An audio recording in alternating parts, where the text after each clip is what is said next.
دوم زنهایی که فرزندهای خود را میمکانند غسل میکنند یا برای نماز طهارت. مکاندن کودک این نه واجب غسل می شود نه شکننده های طهارت است. کودک که اگر طهارت داشته باشه و کودک شکی مکان باید طهارتش نمی شکند یا برای او غسل واجب نمی شود. نمازش خواندن میگیرد با همون طهارتش. شاید کسی یگان نافهمی داشته باشد که شاید که با مکاندن کودک یعنی فکر کنه که طهارت می شکسته باشد یا غسل واجب می شده باشد. نه، اینها رخ نمی دهد. شخصانی که میخواهید وزن بگیره، یعنی که بزبله شوین، کچاک شوین، برای شما سمیونوان ارگینال شفافرما رو توصیه میتیم که از 9 تا 12 کیلوگرم وزن میدهد. برای دسترس کردن همه چیز ارگینالش شما تنها از شفافرما پیدا کرده میتونید، چون که با باوری کامل چیزا شما میگیرید. برای دسترس کردن رقم ها در شبکه پروفیل میشه یا اینکه در کامنتاری وزن نویسید. السلام علیکم داملای عزیز حاجی میرزا. ما یک گروه سوداگران از دوشنبه بازار سلطان کبیر التماس در حق ما دعا کنید که بنده های گناهگاریم و از گناه های خود پشیمان هستیم و در آخر خداوند ما و شما را از ایمان خارج نکند. در حق ما دعا میکنید. این برادرای سلطان کبیر هم خدا برکت دهد. اکثریت سوداگرهاش برای همین آبادی مسجد ما این یک مبلغی هم روان کردند و دست برادر اکای حاجی آدینم و با نزدیکی هم یک سفر در دوشنبه داشتیم که یک مبلغی کلان از حساب مسجد قرضدار بودیم. الحمدلله که اونجا برادرهای یافت شد. برادرمان حاجی عارف و برادرمان قابل جان، برادرمان علی شیر، برادر دیگرمان اکای خلیل، اینها همکاری کردند و این قرض البته ما کندیم. یک جا در حق همه اینها دعا کنیم که خدای مهربان دولتشان زیاده بگرداند، گناهاشون خدای مهربان مغفرت بگرداند و به تمام آرزوهای نیک دنیوی اخروی خدای مهربان موفقشان بگرداند. آمین یا رب العالمین. داملای محترم، من مادر هستم، عبادت میکنم، حج کردم. در سالهای جنگ و جدال از جمهوری قریب 10 سال بیرون بودم. از شوهرم 4 فرزند دارم. وقتی برگشتم شوهرم زن گرفته است. آدمی ناز و با تقوا هست، لیکن من دیگر با او زندگی نکردم. وی فرزنددار هست. سوال: آیا من طلاق طلب کنم؟ آیا در عبادتهای من خلل نمی رسد؟ و من بیان نمایید با احترام یک مادری با ایمان و مخلصی شما. این مادر در دراهای این جنگی که بالای تاجیکان بود از جمهوری بیرون شده 10 سال وارد تاجیکستان نشدند. حج کردگی آدمی با ایمان بودند. آمدن که الله که شوهرش زن گرفته است. دیگر با این شوهر این زن نیت زندگی ندارد. حتی خواسته است که اگر طلاق طلب کنم آیا در عبادت من یگان خلل زلل پیدا می شود یا نه؟ پیغمبر خدا می گوید ایما امرأة صلت خمسها و صامت شهرها و احسنت فرجها. حدیث متن گوش کنین. کدام زنی که 5 وقت نماز میخواند، کدام زنی که ماه رمضان روزه میگیرد، کدام زنی که به زنا نزدیک نمیشود، کدام زنی که حج میکند، اینها را بالا میگذاریم. در خبرش این مبتدا بود، خبرش میاییم. و اطاعت بعلها، حل کننده ان همین کلمه هست. اگر شوهرش از خودش راضی گرداند چی می شود؟ فلتدخل الجنة من ای ابواب شاء. پیغمبر گفتند مادام حاجی باشد، مادام 5 وقت نماز خواند، مادام روزه ماه مبارک روزه گیرد، مادامی که از زنا خودش نگه دارد و در آخر از همه ضرورتر شوهر از او راضی باشد، وارد جنت شود از هر دروازه‌ای که می‌خواهد. از این خاطر این مادری که اگر از شوهرش طلاق طلب کند، پیغمبر خدا میگوید ایما امرأة سألت من زوجها الطلاق من غیر ما بأس فحرام علیها رائحة الجنه. اگر کدام زنی که از شوهر طلاق طلب میکند که مرا طلاق ده، هیچ مسئله مهمی در بینشان پیدا نشده است. پیغمبر خدا گو یقین داند همان زن که بوی جنت برای او حرام گردید، بوی جنت به مشامش نمیرسد. اگر چند حاجی است، اگر چند 5 وقت نماز میخواند، اگر چند که زناکار نیست، اگر چه زنی با تقواست، لیکن وقتی که شوهر گو که طلاق کن مرا، الله که بوی جنت به مشامش نمیرسد. از این خاطر از این مادر من چی خواهش دارم؟ همین است که زندگی تا برقرار کن. با که ندارد در این 10 سال نبودن تو این شوهر چیکار کند؟ چیکار کند؟ کدام شوهر در نبودنش عائله خود زن نمیگیرد؟ و زن گرفتن گناه نیست که آخی زن گرفت با که ندارد، باز همون زندگی اولی که داشتین 4 فرزند از شما بوده است، باز همون زندگیتان را برقرار کنین تا که کار شود که زندگی اولی که داشتین 4 فرزند از شما بوده است، باز همون زندگیتان را برقرار کنین تا که کار شود که پشیمانی دیگر برای تو نیاید و وقتی چی گویم جان کندن و چی حالت قبر و چی روز محشر برای تو نیکی ها پدید آید. انشاءالله اگر تو با این شوهر یک جایه شوی، خدا خواسته باشد به تمام نیکی های دنیا و آخرت میرسی. بسیار مهم است، بسیار. حتی پیغمبر خدا در حدیث صحیح میگه 3 لعنهم الله، 3 طایفه در لعنت الله هستند که یک تاش کدام است؟ و امرأة باتت و زوجها علیها غضبان. یک زنی که با همراهی شوهر زندگی میکند لیکن شوهر بالای او غضب دارد، یا با همراهی شوهرش قهری هستند، با همراهی شوهرش یعنی معامله خوب ندارند، این زن هم پیغمبر خدا گفتند در لعنت الله گرفتار است. السلام علیکم داملای عزیز. من میخواستم بفهمم که در بر کردن طلا، انگشترین، دستمانه یا زیره یگان ثوابیت دارد یا نه؟ دوم، خویش و تباری که خود پسند باشند با آنها چه مناسبت کردن در کار؟ سوم، بغیر از ماه قربان در ماه دیگر سفر حج کنی چی می شود؟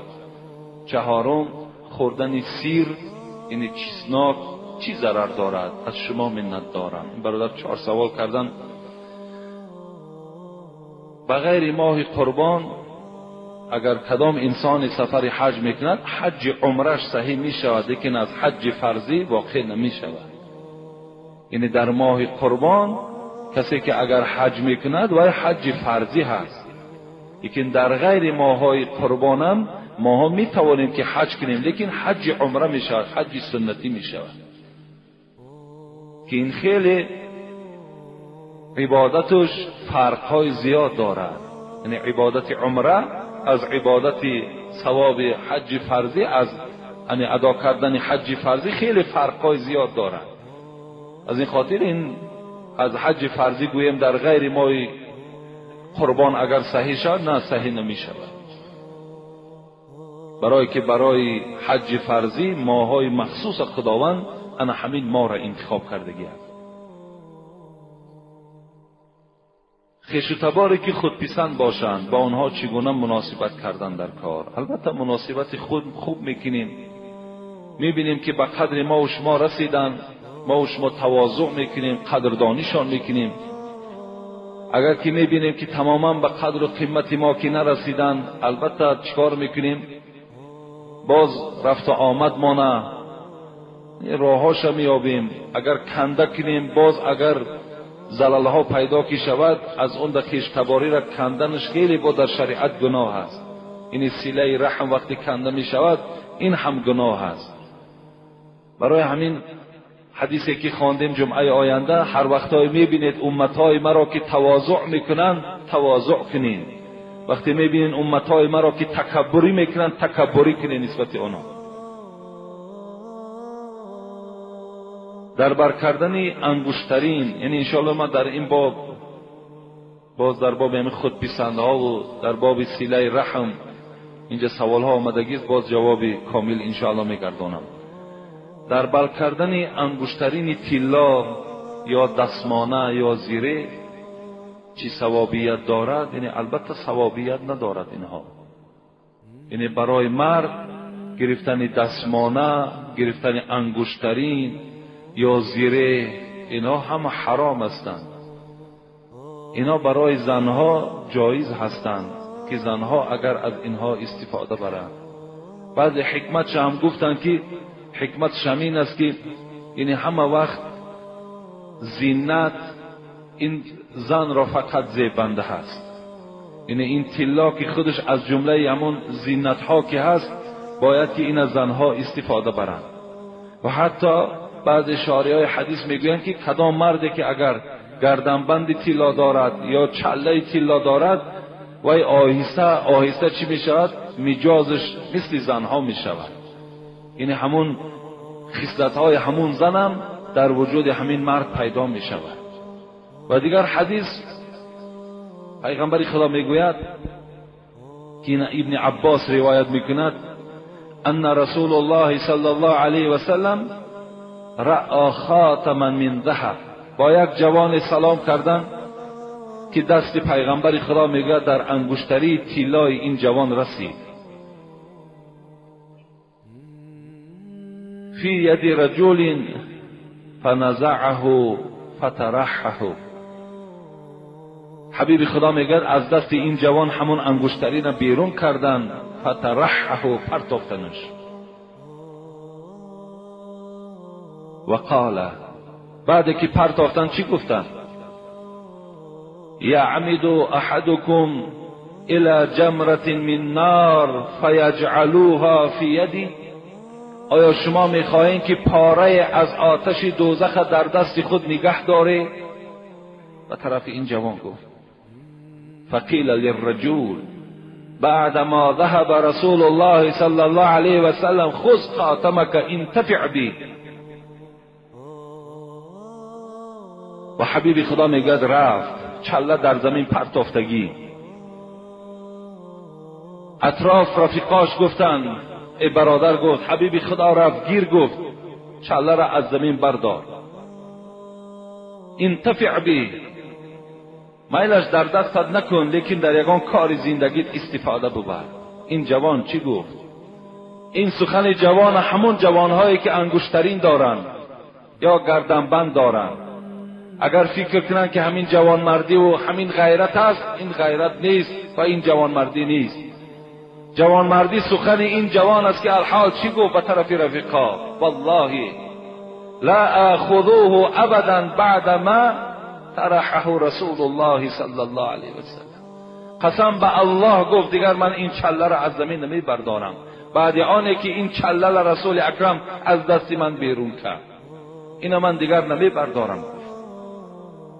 این چله طلا داشتن این گناه نیست اگر وای ما در خانه ذخیره مانیم برای یک روزهای بعد من استفاده بردن، لیکن در دست کردن او یا گردنبندهایی که در گردنها دارن یا ساعتهای طلایی که دارن، اینها را برای مردها استفادهش حرام است، استفاده نکنید.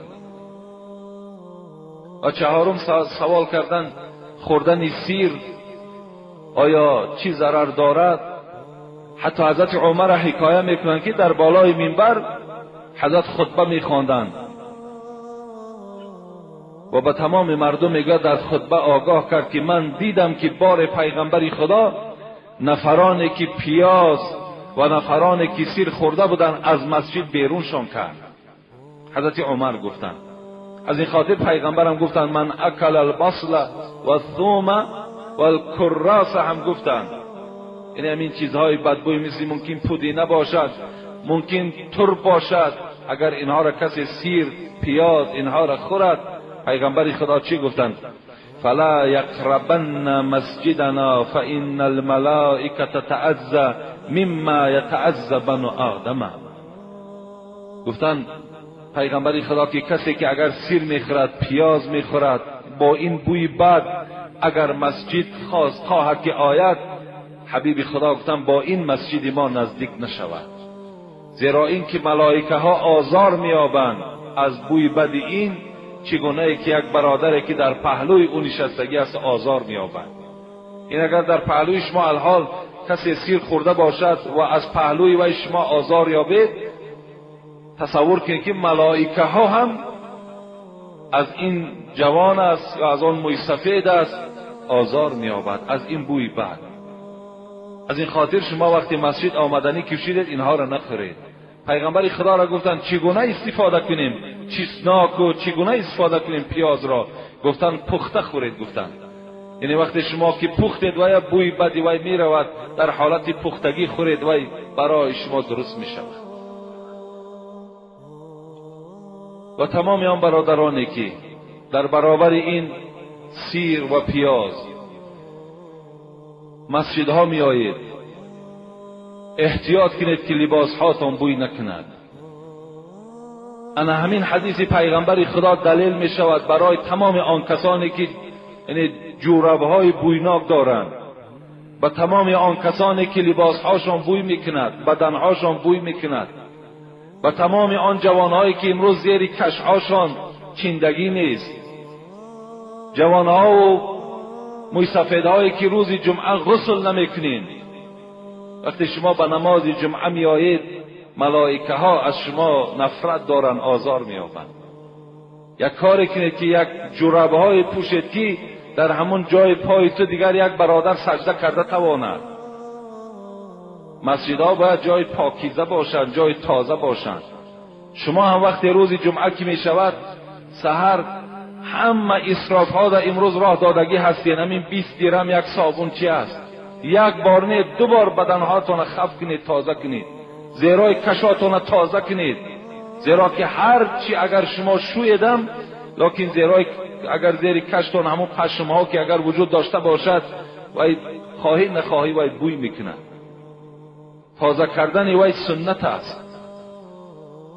اگر در پهلوی کدام شما از برادرهایی که همون جورابهای بویناک دارن اونها را شما میتوانید که با طریق اولا خبر دهید که برادر آخه این جوراب تا بدر کن، از بوی بدی تو ما دیگر در این پهلوی تو نشسته نمیتوانیم. شما این در قادر هستین و این در حقوق هم دارین. شما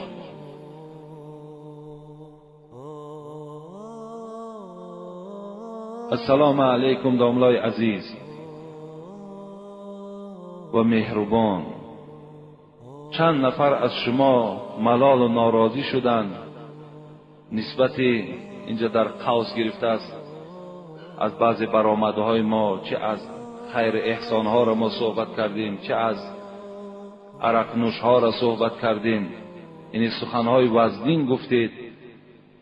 میگویند که سخنهای وزنین گفتید، با آنها چی گفتنی ها دارید؟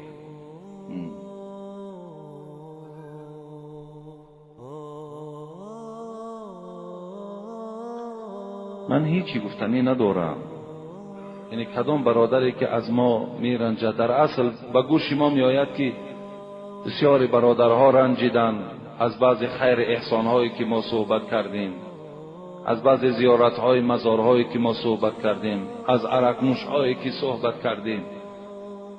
یعنی آن چیزی که ما گفتیم، ما آیت قرآن گفتیم، از احادیث‌های پیغمبر خدا گفتیم. باید این برادرها از ما ملال نشوند بلکه خوشنود شوند. البته دوست همون مثل مقالهای تاجیکیمان همه وقت تواروار میگوید. ما همون تواروار گفتیم، بگفتم تلخ تا شیرین شوی زود. ما تلخ گفتیم تا که تو شیرین شوی. مقصد ما این است. مقصد ما رنجاندن هیچ کدام شما نیست. امروز الحمدلله که ما را خداوند همون انصاف و همون قوت و غیرت را داد است که و برای خود باور کنید هیچ وقت پسند نمی بینم که همین میکروفونی که در نزد دهان من است، در این من صحبت هایی کنم که صحبت باشد که یعنی فقط اطراف ها را نگاه کرده صحبت کنم، یعنی برای خاطر یک نفر صحبت کنم، بلکه میخواهم تا روزی که همین میکروفون در دست ما هست به خدا قسم به جز حق دیگر چیزی صدا ندهد. فقط و فقط همین است. باید این برادرها از ما ملال نشود. کدام اونها ناراضی هستند نزد ما آید ما آدمخور نیستی. ما الحمدلله شعار دارم که شعار اسلامی است، لا ضرر ولا ضرار فی الاسلام. پیغمبر گفتند به کسی ضرر نرسان و از چیز ضرر نبین. من شعارم همین است، با هیچ بنده خدا ضرر رسانیدن نیست. فقط ما را خدای مهربان امروز صاحب همین میکروفون کرده سا که یک بهبودی در همین جامعه و در همین اخلاق جوانها پیدا کنیم. دیگر هیچ مقصدی نداریم. برای همین باید که این برادرایی که از ما ناراضیان خوب بشود که آمده با من صحبت کنند. چیزی ناراضیان انشاءالله من اونها را قانع میکنم. السلام علیکم اکای حاجی میرزا، مرحمت کرده با این سؤال من جواب فوری دهید اگر امکانیت باشد. در خانه‌ای که طفل خردسال 7 ماهه از دنیا گذشت، خود پگاهی در همان خانه معرکه توی بود. با تمام صنعتش حتی عرق استفاده شد و پدر همان طفل در حالت مستی قرار داشت. من میخواهم از زبان شما شنوم که اسلام در این بابت چی میگوید. انا همین برادرهایی که از ما ناراضی هستند که من در باب عرق سخت گفته باشم، خود تصور کنند فرزندش از دنیا میگذرد، شب سحر خودش مست است. این فایده عرق. السلام علیکم بابای حاجی میرزا، از شما خواهش داریم که با این سوالی من جواب گردانید. در عین نماز خواندن کلوش ها را در روبرو مانید درست است یا نه؟ درست است. اگر هر پای افضالایی که دارین، من چندین بارها گفتم، پای افضالایی که ارزش قیمت دارند اونها را در همون سلفن ها پیچانده و پیشتون بیارید، هیچ باکی ندارد. زیرا که چندین آدم های دزدم در همین بین ما و شما پیدا شدند، چندین آدم های بی انصافی که به نیت نماز نه آمدند، به نیت دزدی آمدند، چندین پای افضال های شما را گرفتند. از این خاطر بهترین صورتش برای همه شما من گفتم، سلفان ها را گرفته در پهلوتان گذارید، در پیشتان میگذارید، در پهلوتان میگذارید، گذاشتن بگیرید، درست است. بابای حاجی میرزا، ما یک گروه مخلصان شما از شهر نارک با چنین سوالها مراجعت میکنیم. شخصی که در رمضان روزانه زنا کرده است و پیش در آمدن نماز خوانده است، حال این چی می شود؟ این جواب ندارد. از این بدبخت کسی نیست. در رمضان روزانه زنا میکند، شب امام است. این برادرای نارکی در دست من داده بودند. بعد ما در باب زنا وقتی که اگر صحبت میکنیم، بعد میگم بسیار صحبتی سخت گفتی. این امامتیش تماما صحیح نیست. این امامتیش درست نیست. اگر از پس این نماز خانه نماز شما نماز نمی شود، این گونه انسان باید در مسجد راه دادن در کار نیست. کجا این امامتی میکنند؟ در سفر کدامی از اینها را خوردن جایز است؟ در ضروری گوشت خوب، حق یتیم، حق دولت. در ضروری کدامی از اینها را خوردن جایز؟ یکم گوشت خوب، دوم حق یتیم، سوم حق دولت. در ضروری خداوند در سوره بقره به ما و شما خبر میدهد: استعیذ بالله فمن اضطر غیر باغ ولا عاد فلا اثم علیه ان الله غفور رحیم. وقتی اگر ضرورت شدید، وقتی شما در بیابان ها که ماندید، خداوند رخصت میدهد که برای شما حرام کرده ها همه مباح میگردند.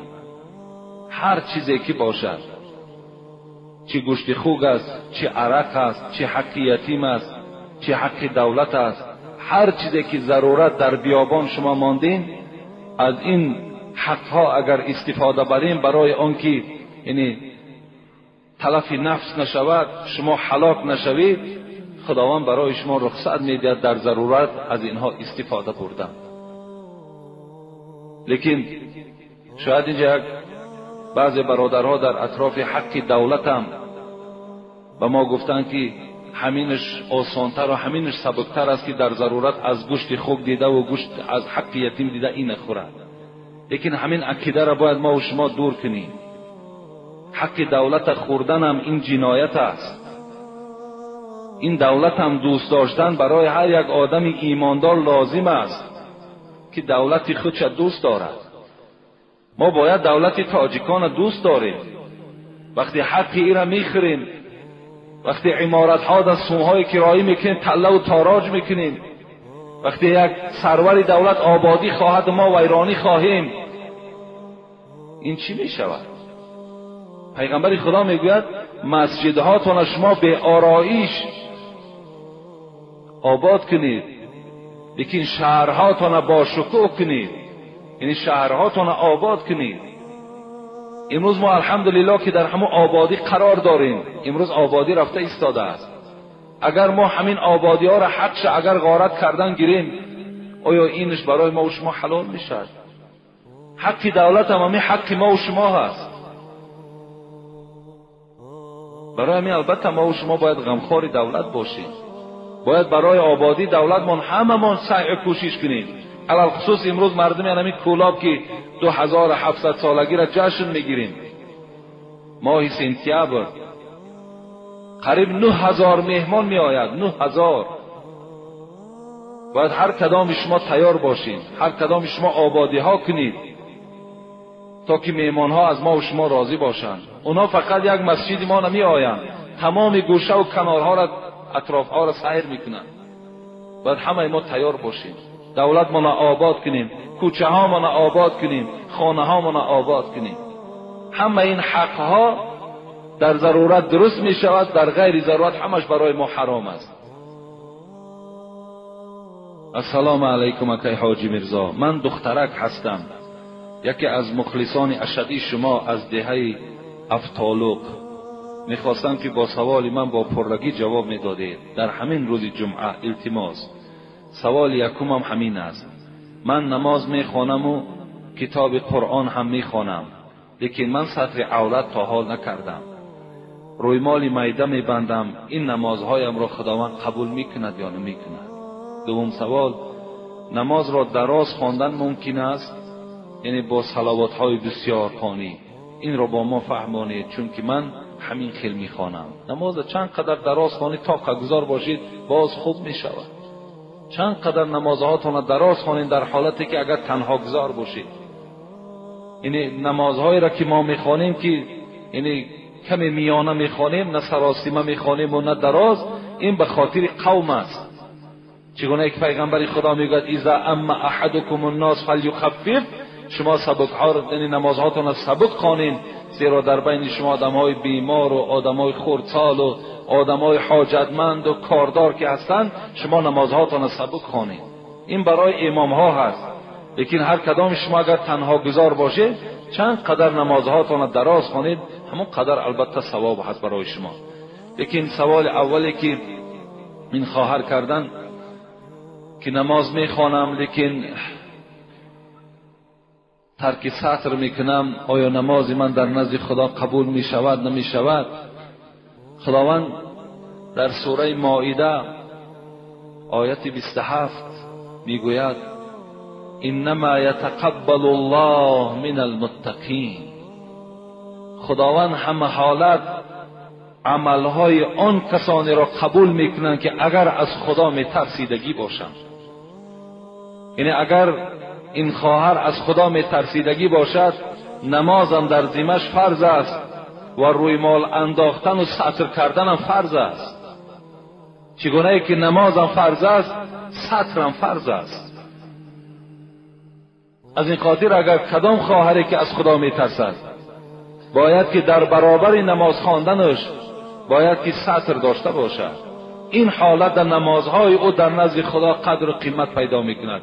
این حالت در این نمازها در نزد خدا قبول میشود. لیکن نماز خوانی و ترک سطر کنی، نماز خوانی و بی حیایی کنی، نماز خوانی و در تویها رقاصگی کنی. ولی یک دخترک قطعی صحبت شدیم، در یک جا ما رفتیم، بسیاری ها بودن، گفتن من نماز ما میخوانم لیکن همین معرکه ها در رقص میکنم. این چی میشیده باشد؟ اگر این گونه عمل ها داشته باشین این نمازهای شما نماز نمیشود. این معلوم است که تو از خدا نمیترسی. زیرا خدا در قرآن میگوید این الصلاة تنها عن الفحشاء والمنکر. نماز باید چنان نماز باشد که صاحب خودش را از تمام کردارهای بد باز دارد. یعنی این نمازی که انسان از دزدی باز نمی دارد، از عرق نوشی باز نمی دارد، از زناکاری باز نمی دارد، این نماز نیست. گفتم السلام علیکم داملای عزیز، دعا کردن در سجده در کدام نماز جایز است؟ در فرض، سنت یا نفل؟ در هر نمازی که اگر شما خواهید که در حالت سجده دعا کنین در همه نمازها صحیح می شود. این فقط برای آدمهایی که تنها گذار باشند، برای امامها، برای اون که با قوم که وزنینی که می آید در این حالت ما چیکار نمی کنیم؟ در حالت سجده دعا نمی کنیم.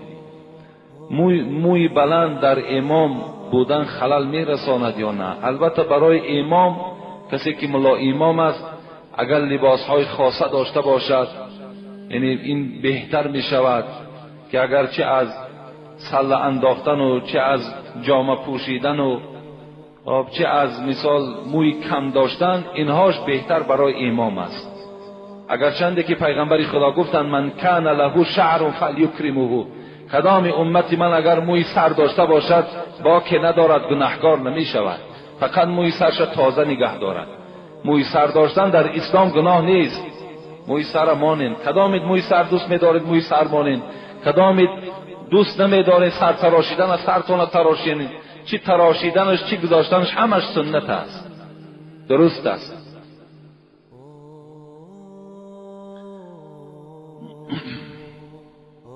اینجا سوال هایی که این برادرها الحال از من کردن میخواهم اینا خانم بعدا دعا میکنیم. سوال از شهر دوشنبه، کوچه چشم سار، علاجش باشد تعجیلا جواب دهید. ما یک گروه مخلصان شدید شما از شهر دوشنبه در مسجد شما حضور داریم. الحال این برادرها در این مسجد بدهند. السلام علیکم اکای حاجی میرزا، با شما یک چند سوال داریم. آیا از دسترخوان جوگی یا از دست آنها یگان چیز گرفتن درست است یا نه؟ یعنی اینها را خدا رحمت کند، صاحبان یعنی کتاب‌های 4 کتاب اینا میگویند که از دست جوگی چیزی نگیرین یا که از دسترخوان جوگی چیزی نخورید که این فقر بالای شما می آورد. این حکمت ها دارد، این حکمت دارد. یعنی مقصد که اونها که مادام فقیر هستند، اونها که خود چیزی ندارند، یعنی از اونها چیزی نگیرید، برعکس اونها را چکار کنید؟ از مال و دولت خودتان دهید. این معنای را ندارد اگر من همراه جوگی در یک دسترخوان نشستم یا اگر جوگی به من چیزی داد همین به حیث صدقه یا هدیه و یا من باید قبول نکنم، این عقیده نادرست است. زیرا جوگی هم بنده خدا هست. ولی بعضی برادرها از ما میپرسند که آیا دختری جوگی را گرفتن درست است؟ درست است، با طریق اولاد درست است. کسی که اگر لا اله الا الله محمد و رسول الله میگوید، دختری وای برای تمام مسلمان ها چی است؟ درست است گرفتنش، با که ندارد. دخترها ما میتیمشون کسانی مسلمان باشند، اگر چی وای پامیری باشد، چی جوگی باشد، چی روس باشد، چی نیمیس باشد، اگر تاجیکی که ایمان نداشته باشد انا اون نمیدیم. وابسته به ایمان است، وابسته به اسلام است. در اسلام ملت شرط نیست، محل شرط نیست، کدام ملتی نباشد اسلام دارد، مسلمان است، با او ما معامله میکنیم، با که ندارد. از این خاطر از دسترخوان جوگی هم چیزی اگر ما را پشمان آوردن برای خوردن میخوریم، چیزی دادن میگیریم، باکی ندارد اینها. فقط به این خاطر است که اونها مادام فقیرن چیزی ندارن، به آنها اگر ما دهیم این بهتر است. دوم، مادر من طبیب دکتر هستند و همسایگان ما را که نصرانی شدند، تاجیکانی نصرانی شدند، تبابت میکنند آیا این درست است یا نه. مادر این برادر طبیب بوده است و نصرانی هایی که در پهلو دارد اونها را تبابت میکنند آیا این درست است یا نادرست. انشاءالله جمعه آینده جواب میگوییم. سوم، در بیگاه بعد نماز عصر رو به چین خانه منع است. نه، من نیست، جایز است. هر زمان رو به چین خانه را کردن گیریم. پاکیزگی خانه هم ان الله جمیل یحب الجمال، خدا زیبا است، پاکیزه است. ان الله النظیف یحب النظافه، هر زمان خدا پاکیزه است، پاکیزه ها را دوست می‌دارد. هر زمان رو به چین کنیم باکی ندارد اینها. چهارم، دسترخوان را در بیگاه شب پانیدن ممکن است یا نه؟ ممکن است. همه اینها درست هستند. اینا سوال های هستند که اگرچه در کتاب ها هست لیکن سند ندارن، اینا دلیل ندارن، اینا هیچ اساس ندارن. از این خاطر درست است آن چیزی که گفتم. التماس در باب آدمان بیمار شیشته نماز خواند درست می شود. وقتی سجده و رکوع فشار خون بلند می شود. هر برادری که اگر فشار خونش بلند می شود در حالت رکوع و سجده، اونها را با طریق اولا اجازت است که یعنی در حالت نشسته نماز خوانند. هر کسی که چی زن باشد چی مرد باشد، اگر در حالت راستا ایستاده نمیتواند یا اینکه راستا میتواند رکوع کرده نمیتواند یا سجده کرده نمیتواند، یعنی این حالت ها که بیماریش تا چند افزون میشود، برای اینها درست است که اونها در حالت نشسته نماز خوانند. آخر دعوانا ان الحمد لله رب العالمین. اینجا چند برادرها هست، ان شاء الله در حقشون الحال میخوانم، دعا میکنیم. لا اله الا الله وحده لا شريك له، له الملك وله الحمد، يحيي ويميت وهو حي لا يموت.